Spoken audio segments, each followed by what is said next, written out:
So if you wouldn't mind introducing yourself, please. Sure. My name is Rick Berry. I'm an artist. So you say artist, but you do a lot of stuff besides art. Yeah, well, I should say that I'm an artist that has, as a result of having had no formal training, I've never taken art. And I left home quite young as well. I was 17. I think that my quest in art wound up including things that are not considered orthodox. And if you're going to do art, if you're really going to chase art with absolutely no encouragement to do so, then it's got to serve some sort of purpose in your life. And for me, art was really a constant sense of new things and ultimately sort of assaying frontiers.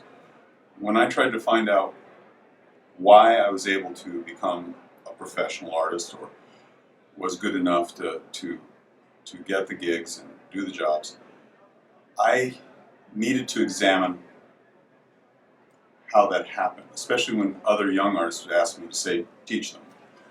Well, what did I have to teach them was the question. You know, how did this happen? I couldn't find anything in art books, but I could find things in science books. I could find things in cognitive researches, I could find things in the biology of perception, I could find things in computer science. And those things struck me as having something to do with how things got done and how seeing was done and how cognition happened. Because I started reading so much of that and then sort of talking to people about it, that kind of grew into a secondary thing. I started having these involvements where I was being flown places to talk about how this stuff worked, which was enjoyable, and I got surprising reactions to it. So that was pretty nice. So there became two parts of it. There was the biological subtending support for cognition, and the other part was the collaborative nature of mind, where we create new ideas with social basis for mind. For instance, you think in a language you didn't invent, to what else do you owe culture for your ability to think at all? And that became the sort of two-pronged approach. How it is we see, what sort of Darwinistic embedding wiring do we have at work in us that gives us perception?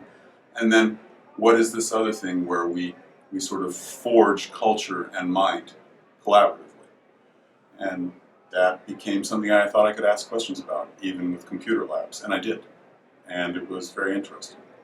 So what led you to thinking about art not in the traditional sense? I mean, you mentioned obviously the lack of a formal education, but you mentioned that you specifically looked to some books about science, like computer science and sociology.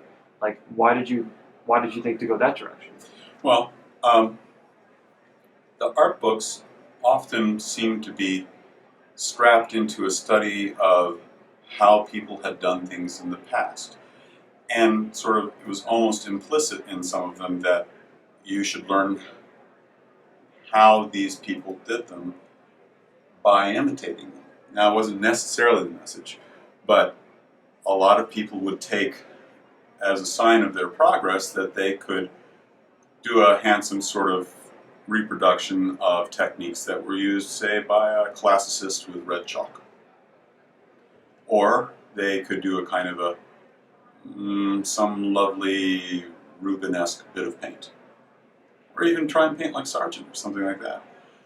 My feeling was that the persons who in this scheme are far closer to one another would be, say, you take Michelangelo and you take Gauguin, and they're very close together. They're much closer together than the person who learns how to do red chalk drawings like Michelangelo. The reason being is that he's at the frontier, Michelangelo, and so is Gauguin, and that's the pursuit. So this seeming impress on people to study and do exercises out of the past, it can be sort of healthy, but it never will answer the question. It will never get you why art is there. It has to assay a frontier. Or you're just sort of reproducing tropes and things that are already known. Why do you think the art world went down that path? Like, for example, in video games, we are very bad about remembering history, because we reinvent the wheel all the time. I think that's kind of okay. Sure, but I'm just wondering, like, why art went down the other path. Well, there are a couple of things that went to work. One, art often seemed to serve a storytelling sort of reportage. Before photography, how did we tell people what the picture was? When photography came along, Picasso was asked, well, now that all this fine art photography is around, what do you think about painting now? And he said, well, we now know what painting isn't. Very liberating. There was a big paradigm shift. Things start to change. But we have competing with that liberation, this sort of linearization of education. You have 20 little kids in a room, and they're all told to march down a very linear path. No more daydreaming out the window. Scribbling's just gone by as nonsense, but scribbling is where I start everything. These non-linear forms of thinking, using art to think with, they fall by the by. They just aren't there. And it is also hit with shame. There's nothing more embarrassing than to have 20 of your little peers around you when the teacher talks to you about the nonsense you're doing by daydreaming out the window or scribbling, and why aren't you doing what you're supposed to do. In stun, you begin to forget and suppress that you ever learned things this way. And yet, it's interesting, James Clerk Maxwell said something astonishing. He said, this guy did the unified field theory of the electromagnetic spectrum. He's a major dude. 5 little beautiful, elegant equations that came out of nowhere almost to him. He did all the requisite work, he did his homework, he did that and did that, but really these things appeared to him to come from somewhere else. And that somewhere else, he put it like this, he was dying. And he said, the thing that is called myself, I believe, that which I do, which is done by what is called by myself, arrives out of something greater than myself and me. And I really do understand that, because when you do everything that is formally fits within your model of how things work, it's pretty dull. But when things seem to escape your conscious representations of how things should work, you're pretty excited. So how do you get that to happen? How do you have discovery? How do you find out the things you didn't know you knew? Well, you have to jigger it up. And if you can use art as a tool to think with, where you're just really laying stuff in and forming it and reacting to it, very often you will trigger this other kind of consciousness. I call it the monster. It's poo-pooed as the unconsciousness, like it's somehow sub to consciousness. But if you think about it, it's this zone, this thing that athletes call a zone, that hits the 96-mile-an-hour fastball. You can't consciously hit it. But this thing is so fast, you can avoid an accident on the road before you even know you've done it. These sorts of high processing values that the mind is capable of do not exist within consciousness. Consciousness is much slower, has always been much slower. That's why it doesn't hit the fastball.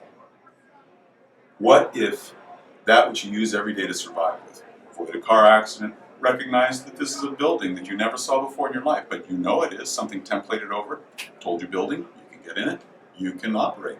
If you can't do these things, you probably can't feed yourself. You probably don't pass on your genes. So we're talking deep Darwinistic wiring that is doing this ultra-fast seeing of problems, scientific discovery, of art.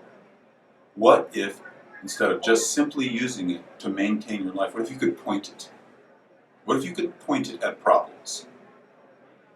That would be very useful. And that's how I draw and paint. My drawings and paintings, I have no photo, I have no ref. I don't use something out here to do something there. I only look just like a child watching their scribble. I look at it and I examine it for phenomenon that triggers that response. Oh, what's this thing? Oh my, what's happening now? This has got me riveted. Lordy, I think I have to follow that down. But most people don't teach that kind of art. In fact, they don't teach that kind of science. They don't teach a lot of things that way. It's good to do the exercises. It's good to do study. But you need to release yourself to see from all of that conscious picture of yourself. Because it's inaccurate, and it's also conceited. It thinks it's all of you, and dismisses anything outside of that description of self. But this other stuff seems to happen elsewhere. The other thing is, if you'll do this, especially with respect to gaming, or any of the arts, if you'll do this sort of thing, you can pretty much count on the fact, as the great artists always have done, that what they used to make a picture with, their audience pretty much has to use the same thing to see the picture. So the talents, the kinship between artist and audience, very tight. If you can do that, you can do a picture that's just so, just this much and no more. Very important in game design because there's a lot of economies you have to meet in game design, and speed, and suggestion.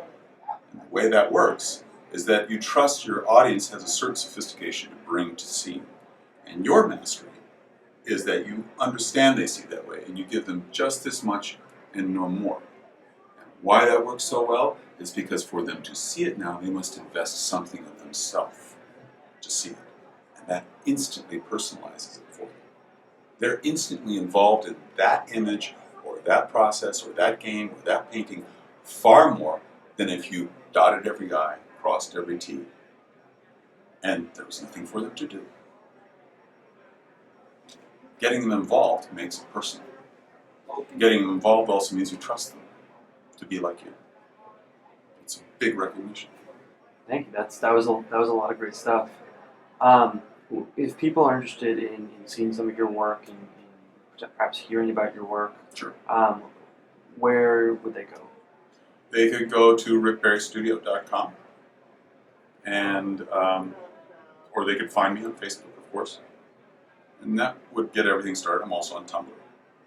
So I think from the standpoint of simple vetting of things, I've done a tremendous amount of game art for Wizards of the Coast. I've actually flown out to Wizards of the Coast a couple times to talk like this, but also did a lot of art for them. I did the first digital cover for a novel in the world, and that was for William Gibson's Neuromancer, things like that, just to so they know I'm not just talking out my hat. There's actual things I've done out there. So, and if they want to look me up, I'd be happy to talk to them. Okay. Thank you very much. Thank you, Willard.